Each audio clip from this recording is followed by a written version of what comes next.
Okay, so this is to just take us through where we got up to in the first session for Cultural Policy Week 5, where we were starting to talk about the assessments. And so if we just start off with the policy analysis and review, this is basically taken out of the handbook. And so the idea behind this exercise is that you are able to kind of critically analyze policy documents and think about how policies are articulated through different texts. And you'll be expected to identify a relevant policy or strategy document or some kind of text of your choosing.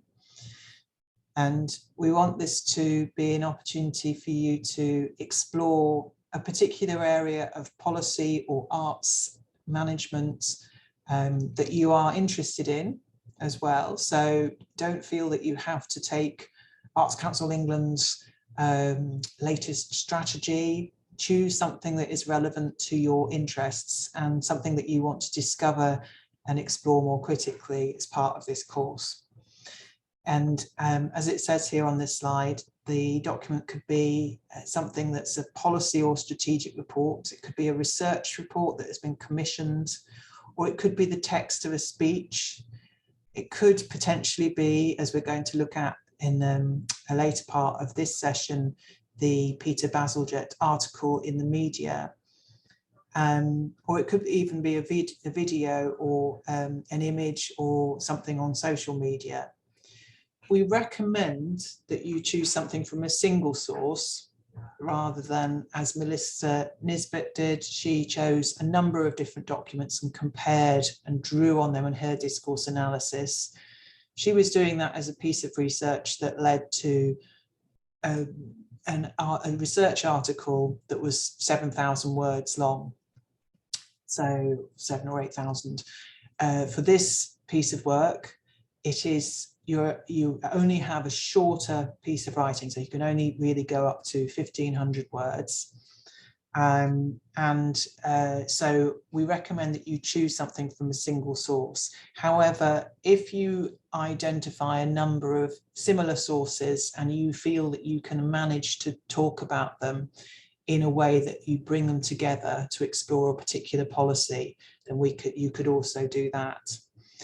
I'm thinking in particular if you wanted to look at a policy story that came in the media, and there were a couple of different perspectives on it. However, you're not just going to be looking at this single source in your policy review. You're going to be drawing on other, what we call external sources, which will include other government reports or policies that have relevance to the one that you're really focusing on. And also, of course, academic literature. So, as I said in the plenary session, this is a key skill, and it's thinking about how we might critically engage with different discourses about culture, and how cultural policy practices themselves are discursive. And wanted to remind you of thinking kind of in a multi-perspectival way about cultural policy, that a cultural policy is not just simply a document, but you can treat the document as an object. You can think about the sets of meanings that are in that document as a text. Of course, we're understanding cultural policy in the discursive ways that they are organised and what discourses they bring in. And then also thinking about them as practices. So I just wanted to go through some of examples of these with a little bit more time than we had earlier. This is an older document, and I would have to check the link, but this is a document that was part of Manchester City Council's kind of set of cultural policies over the years, and this is from a few years ago. And the document here is called Cultural Ambition, and it sets out a set of priorities and challenges, and it also articulates how the cultural sector just in Manchester, that is somehow connected to the city council, maybe as a service delivery institution, or as an organisation that gets funding, for all of the people that enjoy and participate in culture in Manchester in the city council district area. So this document was really about setting out a kind of ambition about what Manchester as a local authority wants to achieve, working with its cultural organisations. And so you could look at this as a strategic plan that has potential milestones and so on, but undertake discourse analysis on it as a kind of object, a policy object. And the same for this other example of a revised national planning policy framework that's below. The idea of kind of treating texts, policy as texts, gives us kind of access to a range of different other sorts of documents. So this particular example is an independent sector review that was commissioned by the national government and that was led by an independent kind of commentator, Sir Peter Bazalgette, who we'll read later. This was particularly organising the thoughts and evidence for policy approaches for creative industries in the UK that made the case for creative industries to have investment from central government in order to support the national industrial strategy to grow the economy and to make Britain more productive.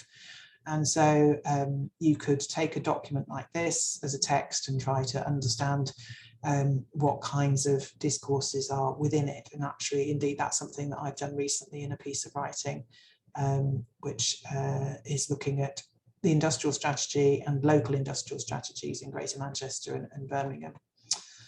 I won't play this video now, but this is just, and we've seen some examples of videos already.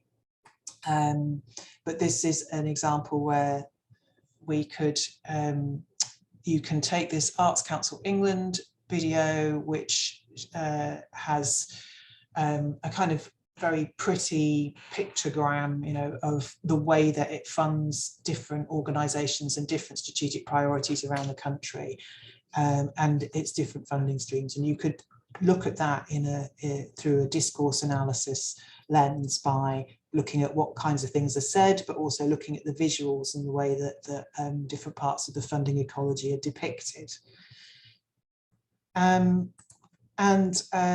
Thinking about the discourses, we also need to consider what sorts of evidence and how they're tied into other sorts of policy agendas. So here is a kind of infographic, which is talking about arts and culture as an industry. And this is just a snippet from an Arts Council website where there's quite a lot of discourse going on just by looking at that alone. If you know, the biggest figure on there is a 10%, and that's related to the growth of arts and cultural industry. It's interesting that the word industry is used. So you would want to look at the context for those different sort of images and the text that's used and relate them back to the particular historical context, because this is from a few years ago, and also maybe link it to, you can see there is a document that infographic is linked to, which is about, it was a piece of research that tries to make a valuation of what the contribution of arts and culture is to broader economic activities. Thinking about the kind of practices of policy and how we might understand the discourses within them. This is quite an interesting example, again from a few years ago, where there was then the Secretary of State for Culture was talking at a particular conference, an industry conference, and was talking about public service broadcasting. And so you could take the text of a speech and think about what is going on and who are the audiences, who are the intended audiences for this speech, which has been reproduced and put up online on the government website because he was doing it in a ministerial responsibility. But you could think, well, what kinds of messages were being conveyed to who in this particular setting of a conference, and how does that sit with other other knowledge of what policy ideologies and priorities were at that time back in 2018. And then here's another kind of set of practices that you could look at discursively by identifying a kind of key source. These are different economic figures that are collected every year by the UK government department that tries to identify the gross value added of creative industries. So that practice is also discursive in its own right. So finding a document through which you looked at the practice of collating particular statistics and presenting them in certain ways could be an interesting example. Other practices, the practice this is from a few years ago, but this was the practice of Donald Trump tweeting about a particular instance in US where the players of the National Football League refused to take the knee, were taking the knee, and Donald Trump, the then president of the US, actually, had this hashtag stand for our anthem. So that was absolutely against the Black Lives Matter movement, and a really, really kind of strong particular set of meanings attached to that very small piece of text. So the kind of practice of Donald Trump as using Twitter and social media as a way of amplifying his own particular political views and his position, his political position, and kind of intervening into certain kinds of cultural practices that were going on at the time and still are. It's kind of an interesting case to look at. On the right-hand side of this slide is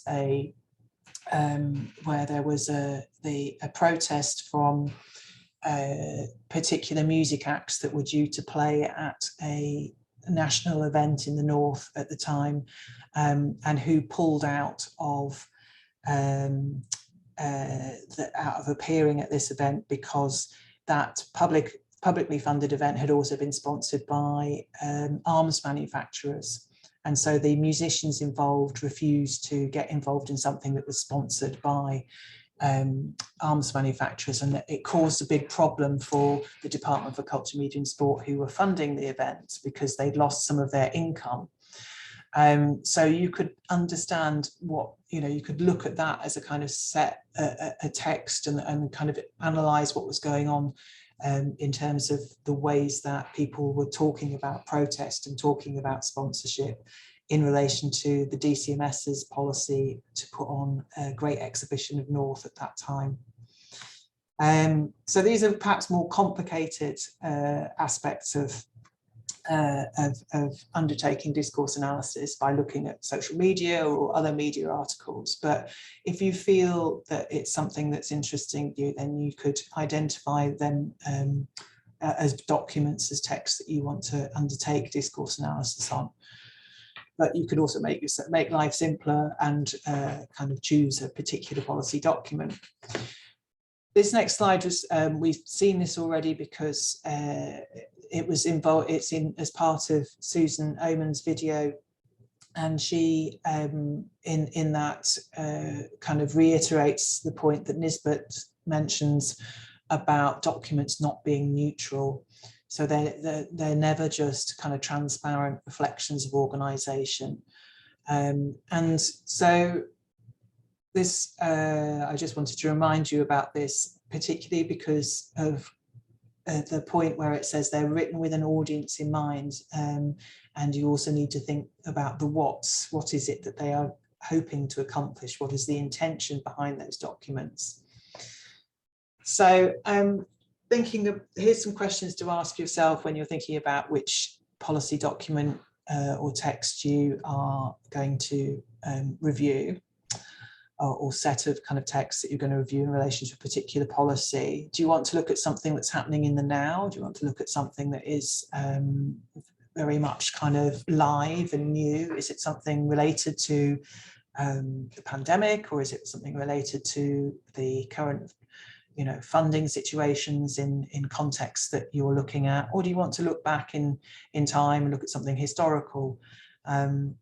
We have had people who have undertaken discourse analysis of speeches that are over sort of 50 years old, to try and to identify what kinds of cultural policy infrastructures and priorities were going on at the time, what were the discourses that were dominating them. And you also obviously need to think about the relationship to current or to key debates in the literature. So you could start to pull out and think about what are the debates that we are flagging up for you in the reading lists and in the reading that we're putting in front of you every week. And as we go through the course, how might that relate to different kind of topics that we're dealing with? So when we come back from reading week, there is going to be a lecture from David Bryan on inequalities in the creative industries. We're also going to be talking about kind of local cultural policy. We're going to be talking more about cultural diplomacy and intercultural relations and international cultural relations, and also looking more at the ideas of measurement and value in evaluation. So think about what sorts of debates are in cultural policy studies and how you're going to refer to them and bring them into your policy review. What kind of geography do you want to take? You can go really micro here and look at a very particular policy that's in the place that you live, or in related to a particular region, or nationally. And actually the discourse analysis that I mentioned is looking at the local industrial strategies of Greater Manchester and Birmingham. What I'm looking at there is trying to understand how different policy geographies work together to in some ways reinforce local cultural identities. And so I argue that because of the ways that creative industries discourses are pulled into local industrial strategies, the way that happens means that there are kind of the strategy documents become boundary objects that help to reproduce local cultural identities and priorities in the creative industries. So I've done that in a way that is reflecting on how there are national levels of policy making that interact with regional kind of places and cultural identities. And again, you can think about what kind of art form do you want to look at? Do you want to look at heritage? Do you want to look at museums? Do you want to kind of look more broadly?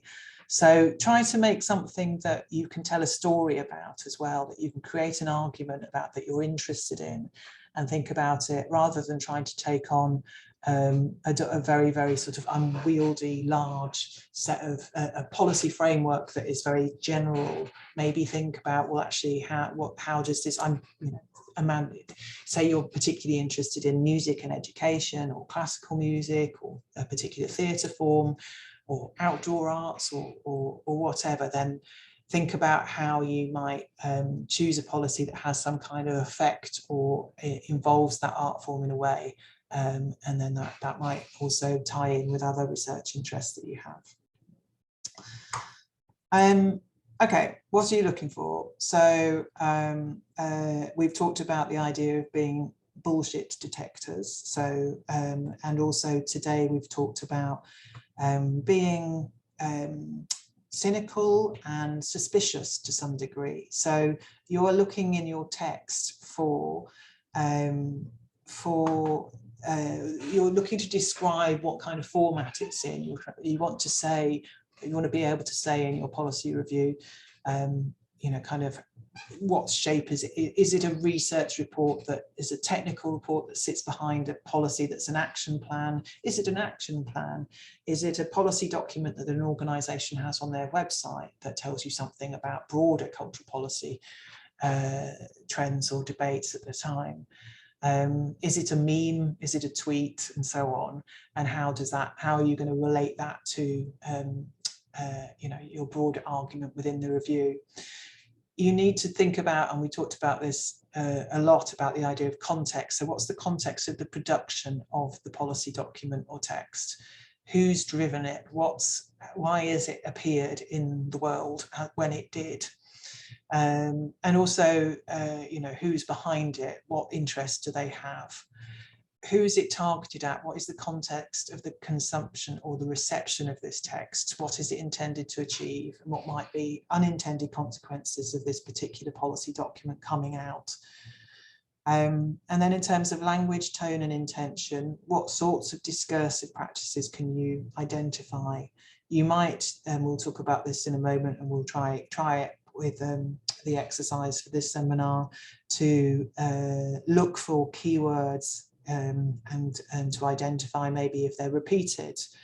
And can you identify the kinds of meanings that they are proposed to have? And you know, what sorts of effects might they have? Can you look at anything else that is in the document? Are there particular charts, particular statistics used? Are there outcome measures? Are there ways that policy instruments are trying to be effective, that you can identify has relevance for the particular argument you're making? So, for example, I showed the charts with GVA measures for the creative industries, economic estimates that the government publishes every year. And, you know, so you could look at those as being a particular kind of technique or strategy or a hidden gem that is sitting within a published document, and think about how that relates more broadly. You know, why is it that GVA is chosen? Why are particular sectors of industry classified in particular ways, and relate it back to things that we've been talking about on the course. I won't go through this too much because we've talked quite a lot about this, about different types of texts, but these are just some examples, and I haven't checked these links recently, so they may not be still current. Apologies if that's not the case. I'll check them before I put the slide up on Blackboard. Yeah, these are different examples of texts and reports that you might want to use or select. So thinking about how you're going to develop an analysis of it. So we're going to look at actually undertaking discourse analysis, and we've got the examples that we've given to you from Melissa and from Susan, and also from Leandro, of ways of using discourse analysis. You can choose how you go about this. You can decide that you're going to do a content analysis where you're going to look for what types of words. You can do a text search. You can kind of do a frequency of different words that are in a text, if you can organize that. Some people have produced word clouds which show, you know, which words are most frequently used, and that can be quite useful. But you can also look at and read, you know, the paragraph after paragraph, and try to identify where particular meanings or absences come out. So once you've had a good read, a very close read of the document or the text, or you've done some visual analysis of what you're looking at, and you've looked at the context through literature and through other debates, then you need to be able to summarize what this says at some point. You need to be able to provide the context of the document, and think about what it's actually doing and what the implications are. And across all of these bullet points on this slide, you need to think about how that creates a kind of argument within your review. So a review is not a report. You're not writing a you know, a kind of numbered report where you will go start at the beginning, have an introduction, and then just boom, boom, boom, these are the points. It needs to be written in prose, and it needs to be able to critically position the particular policy and the policy document you're talking about, and critically explore kind of key themes and debates that are coming out of it. And to be able to provide some kind of conclusion at the end. this is just a kind of where can I find analytical critical frameworks. The reading list basically is the answer to that. We know all about keywords because you're producing brilliant keywords on for class, and we've talked about them a lot. This is, I thought it would be useful to think about, is there a particular possible structure for how the review point is set out? And as I said just now, that you need to be able to introduce and say something about why you've chosen this particular policy document, maybe. So why it's important, why it's significant. And in your introduction, you should also say a little bit about what you're going to argue. Set out the context. You have to do this quite tightly in 1500 words, so you have to be quite economical with the way that you are bringing this together when you finally write it. So these can be all quite succinct ways of saying, well, this is why this is important, this is how there's a relevance to doing this discourse analysis or to doing this analysis and review of this particular policy. This is the context. Here's the key things that the policy is trying to do, but I'm going to tell you a little bit more in terms of my analysis. This is what is being said. This isn't what isn't going to be said. You can compare. You might bring in other examples from literature, and then think about what the key implications are and what research questions might emerge from your analysis. So on the right-hand side, there's a potential structure for a 1500 word review. On the left-hand side, these are all the different aspects that you need to have in the way that you organize that short piece of writing. So the language needs to be concise, and your style needs to be you need to be able to get points across pretty precisely. Okay, hopefully that's clear in terms of the policy review. I'm now just going to say a little bit about the essay, and the titles for which are in the handbook, and also on the introduction slides from the first week. So I won't refer to them specifically, but you can look at those when you come to choose which essay title you want to do to develop your essay proposal. 4,500 words and 70% of your course mark. I'm sure that you're all hopefully pretty familiar with writing essays, or some of you may not have written an essay for a while, and you may never have written an essay of this type in terms of this being for a kind of cultural policy, arts management, interdisciplinary field. And also at master's level, having a command of the way that you write and what you're arguing is important, but it is drawing on undergraduate studies. So you should, hopefully, if you've not just been taking a purely practical course, you will be used to essay writing to some degree. There are lots and lots of essay writing resources and guidance that you can get access to through My Learning Essentials. But this part of the process where we're asking you to put together a proposal for your essay for this course is a really important one, because it gives you a chance to get some feedback directly from us. So some kind of key tips are, look at your topic and your essay and think about what we've actually been saying in class and what reading you've been engaging with, and they're kind of good starting points for the answer to the question. All of the questions that we've put forward ask you to think about them empirically.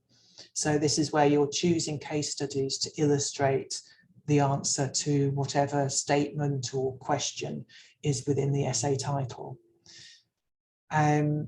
Try to make sure that you don't try to cover too much in the scope of your essay. Think about how you are going to be trying to create an evidence and argument that is structured over 4,500 words. Try to think about whether the essay title really needs you to tell the whole history of whatever area it is that you're looking at. Think about scope and focus. It's better to cover less ground, but in a more convincing and evidenced way when you're answering a question than to try to be overly comprehensive.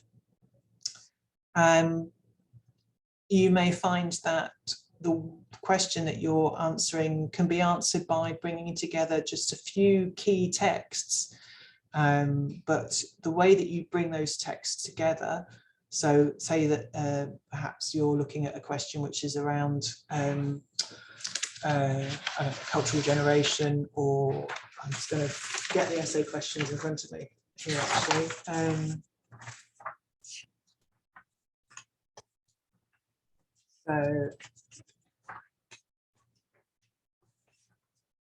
Okay.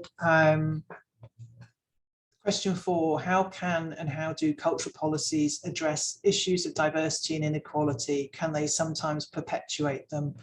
So there's a few questions in this essay title, and there's quite a few keywords that you would need to start to unpick and demonstrate your understanding of.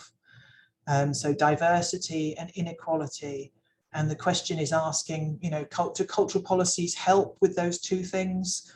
Can they actually reproduce inequalities in some ways? We'll hear about this a lot more the week after reading week, but for this question, you shouldn't try to cover the whole history of cultural policy and different cultural diversity questions. Maybe you shouldn't try to, but you could take for your case study some particular examples of policies that have tried to address and widen participation in the arts, or to decrease the inequalities of access to cultural education or to creative work, or various other questions. So you need to think about how you will choose a case study that you can kind of explore that question and become an expert in. And which is why we say choose a case study that might be familiar to you, so that you can look at it. But if you feel confident and you want to look at something new, then go into a different policy context, look at a different country or a different region, and then extend your knowledge. As I said earlier, and it's underlined here, you're not expected to undertake primary research for your essay, but you need to make sure that it's evidenced by through appropriate sources, including grey literature and academic research. This is just the information on the essay proposal. So during reading week, if you can, in a Word document, structure an essay proposal that has your chosen title, which and they're numbered, and some of them are longer than others, so try to think about what they're actually asking for and not having too much scope.